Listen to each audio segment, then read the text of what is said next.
Sejarah Kerajaan Kediri. Kerajaan Kadiri atau Kerajaan Panjalu adalah sebuah kerajaan yang bercorak Hindu terdapat di Jawa Timur antara tahun 1042 sampai 1222. Kerajaan ini berpusat di kota Daha yang terletak di sekitar kota Kediri sekarang. Sesungguhnya kota Daha sudah ada sebelum Kerajaan Kadiri berdiri. Daha merupakan singkatan dari Dahanapura yang berarti kota api. Nama ini terdapat dalam prasasti Pamwatan yang dikeluarkan Airlangga tahun 1042. Hal ini sesuai dengan berita dalam serat calon Arang bahwa saat akhir pemerintahan Airlangga, pusat kerajaan sudah tidak lagi berada di Kahuripan, melainkan pindah ke Daha. Kerajaan ini merupakan salah satu dari dua kerajaan pecahan Kahuripan pada tahun 1045. Wilayah Kerajaan Kediri adalah bagian selatan Kerajaan Kahuripan. Pada akhir November 1042, Airlangga terpaksa membelah wilayah kerajaannya karena kedua putranya bersaing memperebutkan tahta. Putra yang bernama Sri Samarawijaya mendapatkan kerajaan barat bernama Panjalu yang berpusat di kota baru yaitu Daha. Sedangkan putra yang bernama Mapanjika Rasakan mendapatkan kerajaan timur bernama Janggala yang berpusat di kota lama yaitu Kahuripan. Tidak ada bukti yang jelas bagaimana kerajaan tersebut dipecah dan menjadi beberapa bagian. Dalam bab disebutkan bahwa kerajaan dibagi 4 atau 5 bagian. Tetapi dalam perkembangannya hanya dua kerajaan yang sering disebut yaitu Kediri atau Panjalu dan Jenggala. Samarawijaya sebagai pewaris sah kerajaan mendapat ibu kota lama yaitu Dahanapura dan nama kerajaannya diubah menjadi Panjalu atau dikenal juga sebagai Kerajaan Kediri. Dalam perkembangannya, Kerajaan Kediri yang beribu kota Daha tumbuh menjadi besar, sedangkan Kerajaan Jenggala semakin tenggelam. Diduga Kerajaan Jenggala ditaklukkan oleh Kediri. Menurut Nagarakertagama, sebelum dibelah menjadi dua, nama kerajaan yang dipimpin Airlangga sudah bernama Panjalu yang berpusat di Daha. Jadi Kerajaan Janggala lahir sebagai pecahan dari Panjalu. Adapun Kahuripan adalah nama kota lama yang sudah ditinggalkan Airlangga dan kemudian menjadi ibu kota Janggala. Pada mulanya nama Panjalu atau Pangjalu memang lebih sering dipakai daripada nama Kediri. Hal ini dapat dijumpai dalam prasasti-prasasti yang diterbitkan oleh Raja-Raja Kadiri.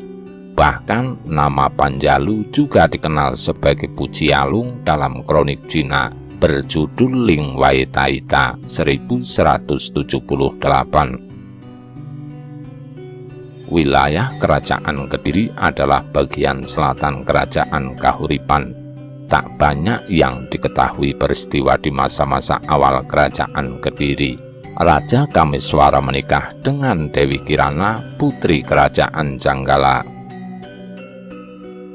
Dengan demikian berakhirlah Janggala kembali dipersatukan dengan Kediri.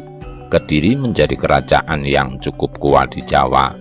Pada masa ini ditulis kitab Kakawin Sawaradahana yang dikenal dalam kesusastraan Jawa dengan cerita Panji.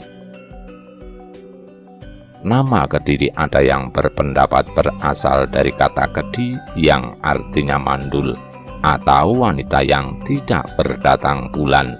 Menurut Kamus Jawa Kuno Wojowasito, Kedi berarti orang kebiri, bidan atau dukun. Di dalam lakon wayang, Sang Arjuna pernah menyamar guru tari di negara Wirata bernama Kedhi Wrakantala. Bila kita hubungkan dengan nama tokoh Dewi Kili Suci yang bertapa di Gua Selo Mangleng, Kedhi berarti suci atau wadat. Di samping itu, kata Kediri berasal dari kata diri yang berarti adeg angdiri, menghadiri atau menjadi raja, bahasa Jawa Jumenengan.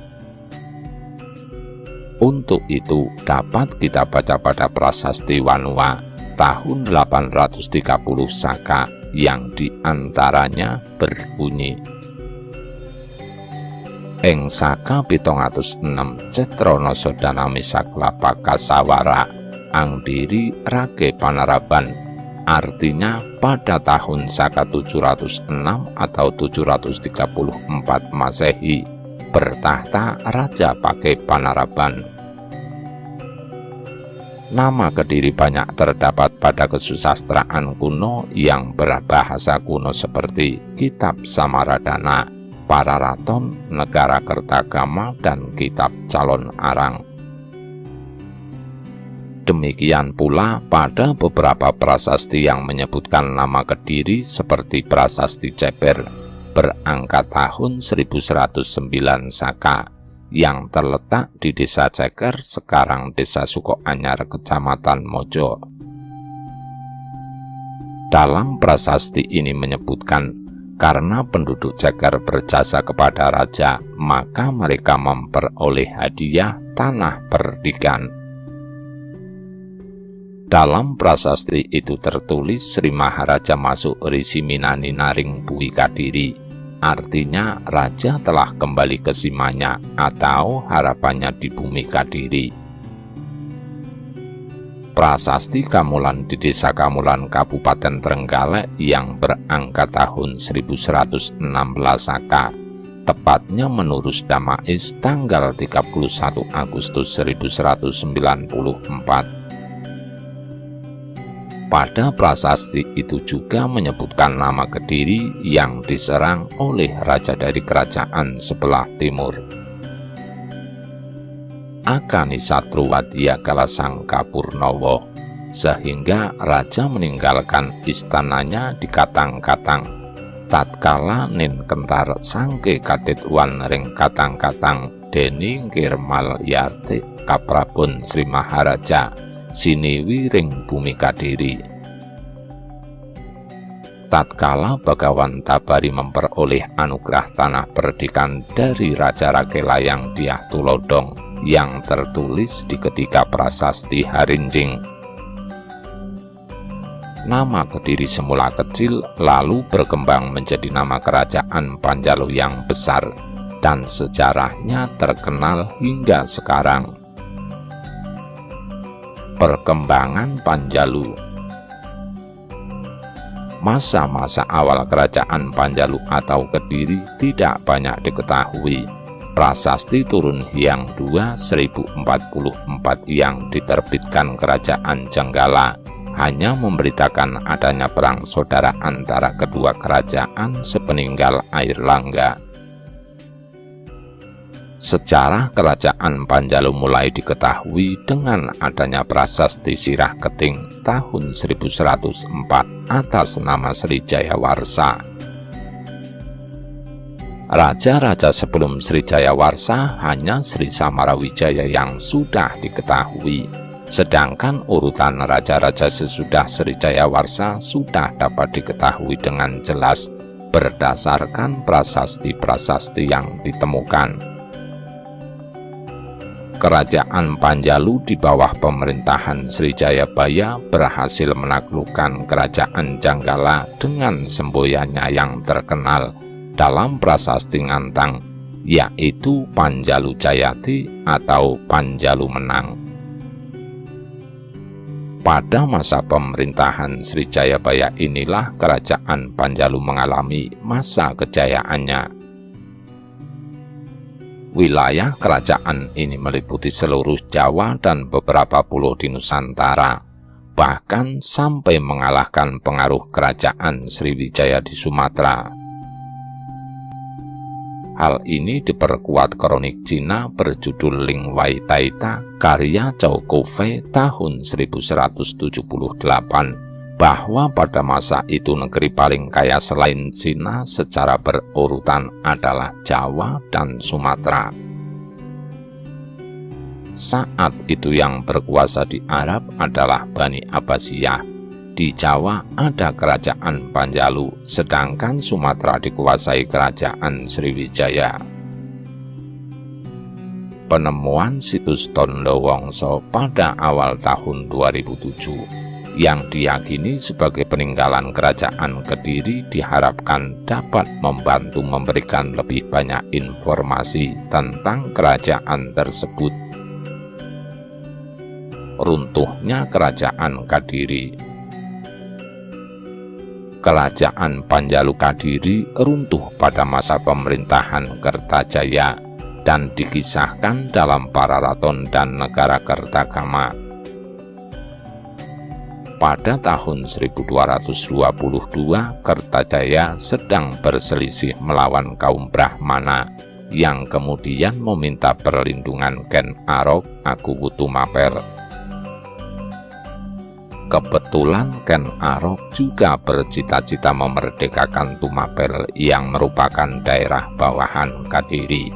Perang antara Kediri dan Tumapel terjadi dekat desa Kanter. Pasukan Ken Arok berhasil menghancurkan pasukan Kertajaya. Dengan demikian berakhirlah masa kerajaan Kediri, yang sejak saat itu kemudian menjadi bawahan Tumapel atau Singasari. Raja-raja yang memerintah Daha. Berikut adalah nama-nama raja yang pernah memerintah di Daha, ibu kota Kediri, pada saat Daha menjadi ibu kota kerajaan yang masih utuh. 1. Airlangga merupakan pendiri kota Daha sebagai pindahan kota Kahuripan. Ketika ia turun tahta tahun 1042, wilayah kerajaan dibelah menjadi 2. Daha kemudian menjadi ibu kota kerajaan bagian barat, yaitu Panjalu. Menurut Negara Kertagama, kerajaan yang dipimpin Airlangga tersebut sebelum dibelah sudah bernama Panjalu. Pada saat Daha menjadi ibu kota Panjalu. 1. Sri Samarawijaya merupakan putra Airlangga yang namanya ditemukan dalam prasasti Pamwatan. 2. Sri Jayawarsa. Berdasarkan prasasti Sirah Keting, tidak diketahui dengan pasti apakah ia adalah pengganti langsung Sri Samarawijaya atau bukan. 3. Sri Pameswara. Berdasarkan prasasti Padelegan, prasasti Panumbangan, dan prasasti Tangkilan. 4. Sri Jayabaya merupakan raja terbesar Panjalu. Berdasarkan prasasti Ngantang, prasasti Talang, dan Kakawin Bratayuda. 5. Sri Sarweswara. Berdasarkan prasasti Padelegan II dan prasasti Kahyunan. 6. Sri Aryeswara. Berdasarkan prasasti Angin. 7. Sri Gandra. Berdasarkan prasasti Jaring. 8. Sri Kameswara. Berdasarkan prasasti Ceker dan Kakawin Samaradahana.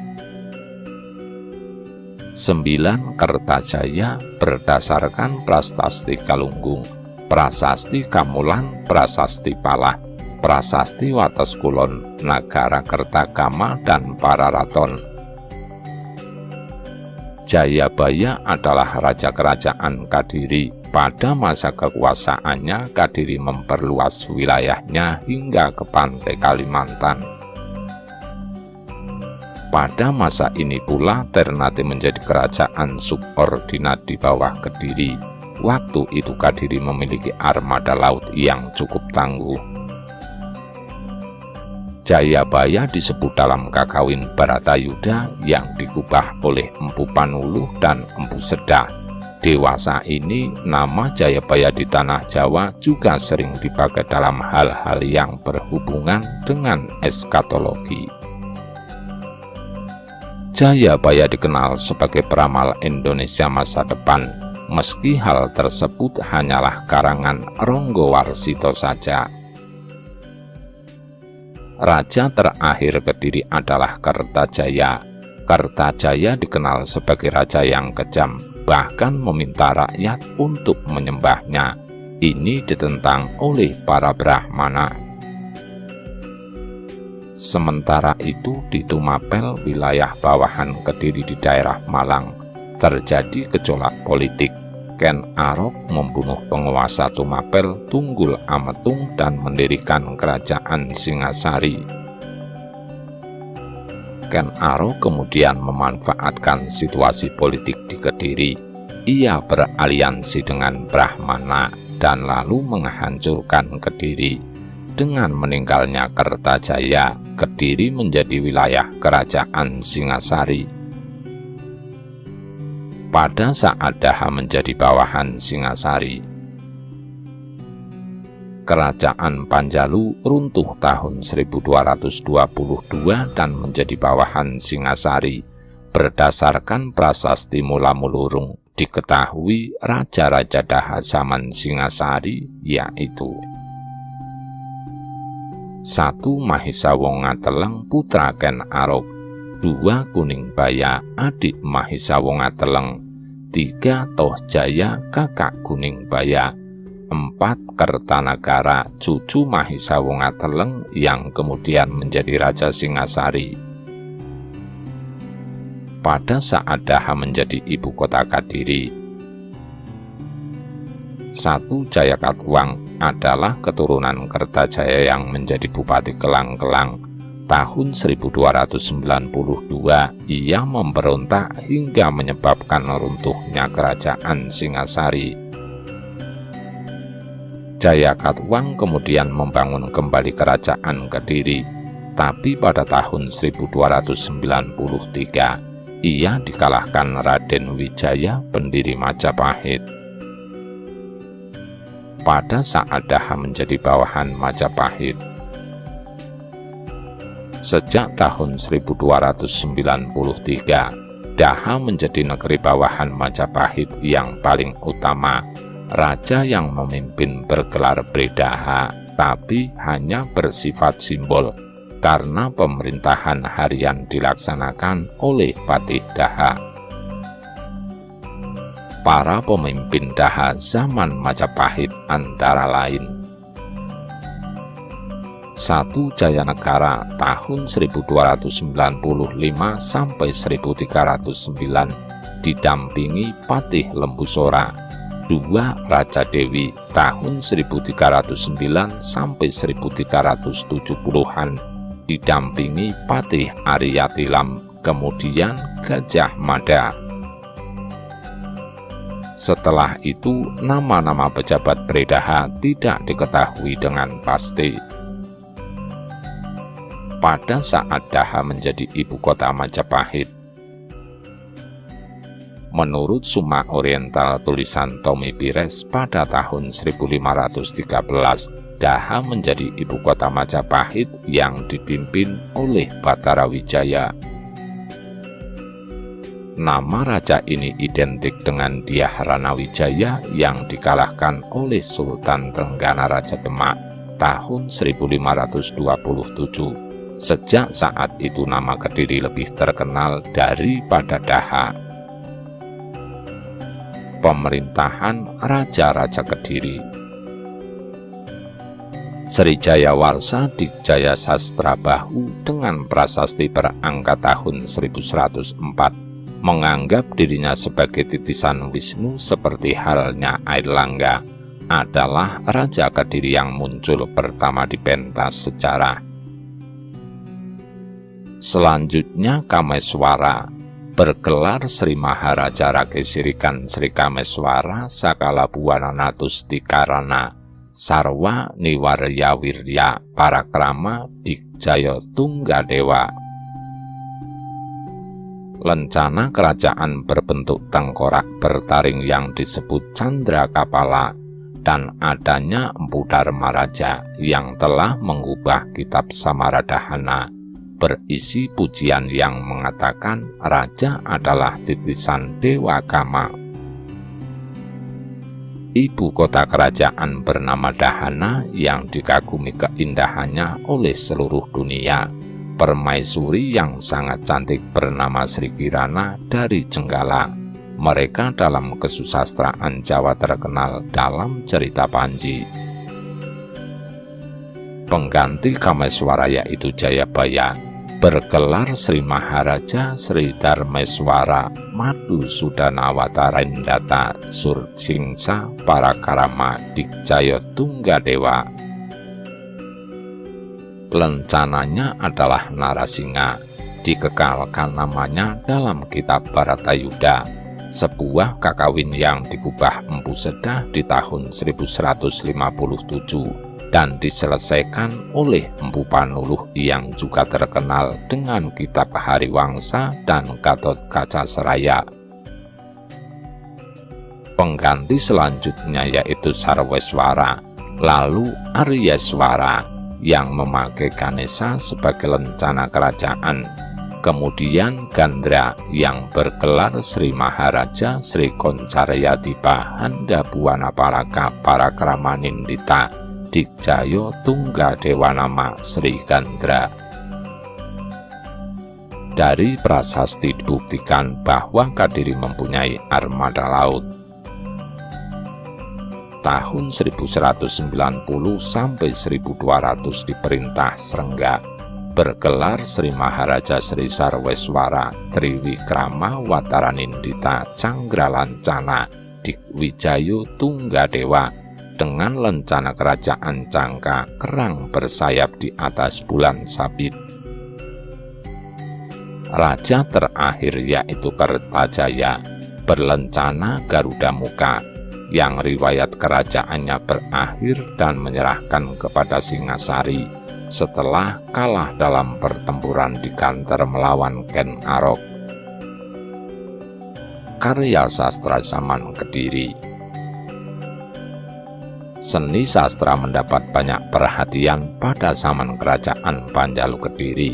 Pada tahun 1157 kakawin Bharatayuda ditulis Empu Sedah dan diselesaikan Empu Panuluh.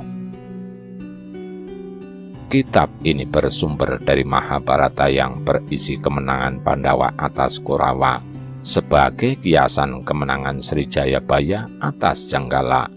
Selain itu, Empu Panuluh juga menulis kakawin Hariwangsa dan Gatotkaca-seraya. Terdapat pula pujangga zaman pemerintahan Sri Kameswara bernama Empu Dharmaraja yang menulis kakawin Sawaradhana.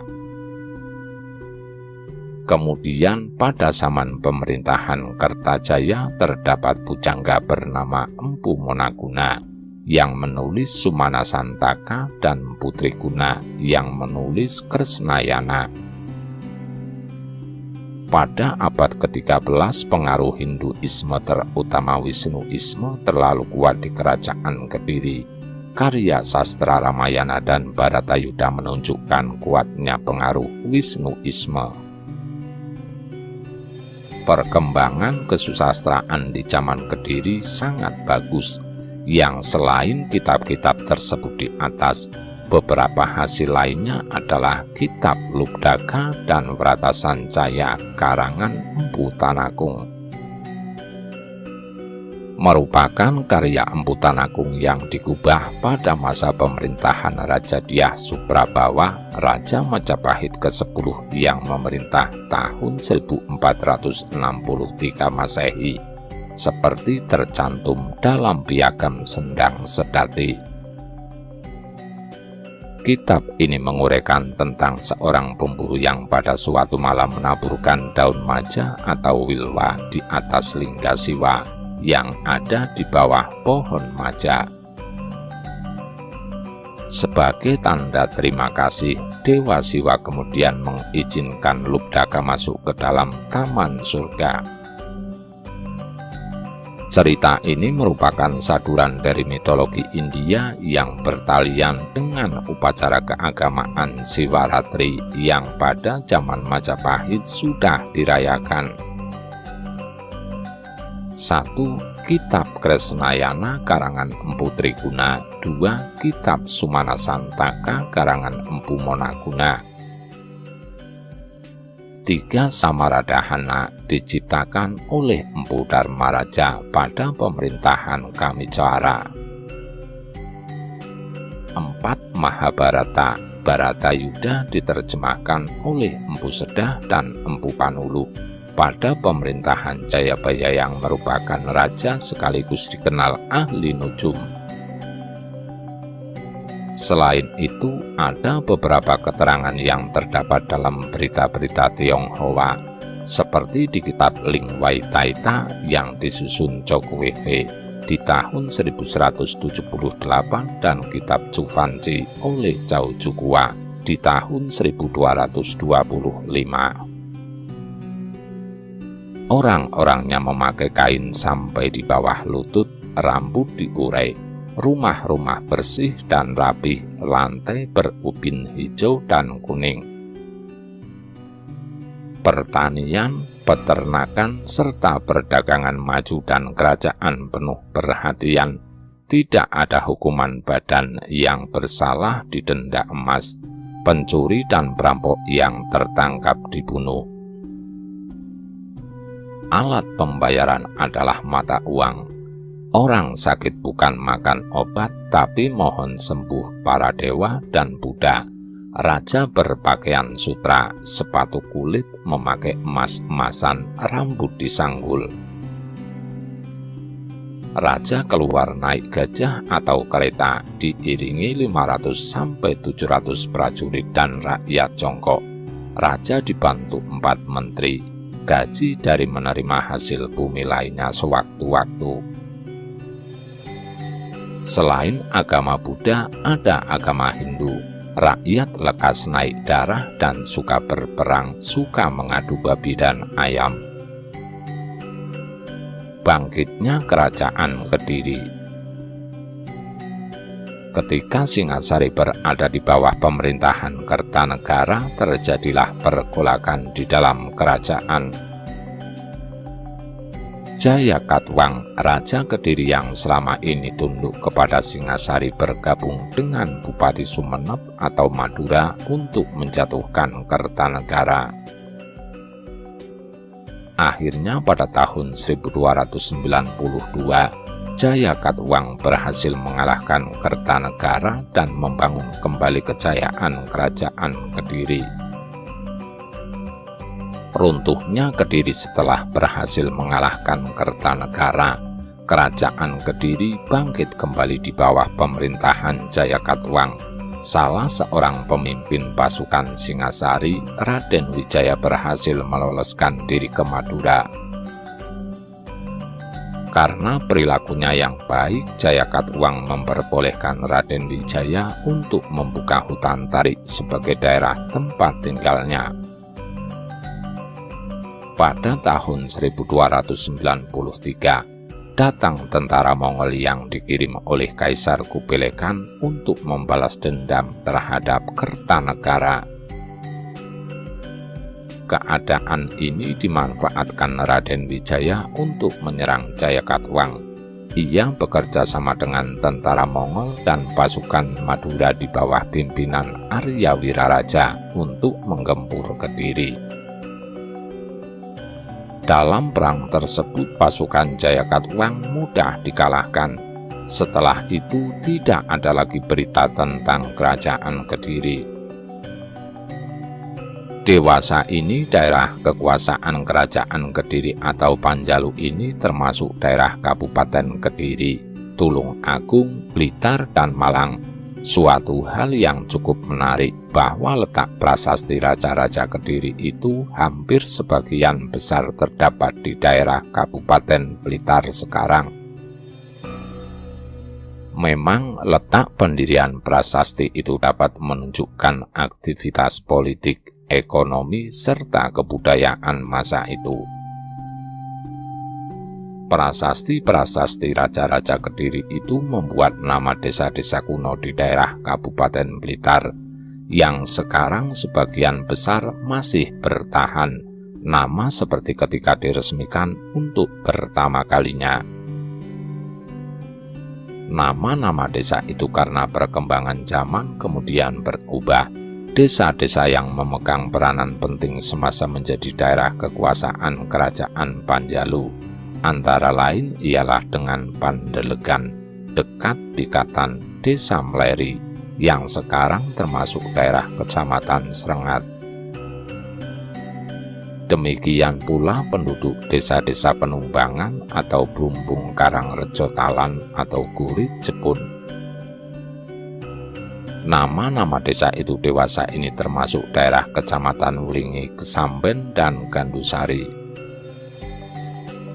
Penduduk di desa-desa tersebut telah menunjukkan kebaktiannya kepada raja, sehingga dianugerahkan status Swatantra dengan hak simayang turun-temurun.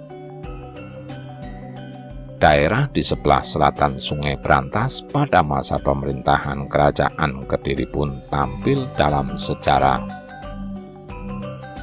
Hal itu terbukti dengan adanya sebuah prasasti yang berhubungan dengan penduduk Desa Jaring, Sumber Arum, Kecamatan Lodoyo sekarang. Dan selama hampir 800 tahun yang lalu, nama Desa Jaring ini tetap bertahan sampai sekarang. Demikian pula letak prasasti batunya berada di tempat semula ketika diresmikan 8 abad yang lalu. Rahayu, Rahayu, Rahayu.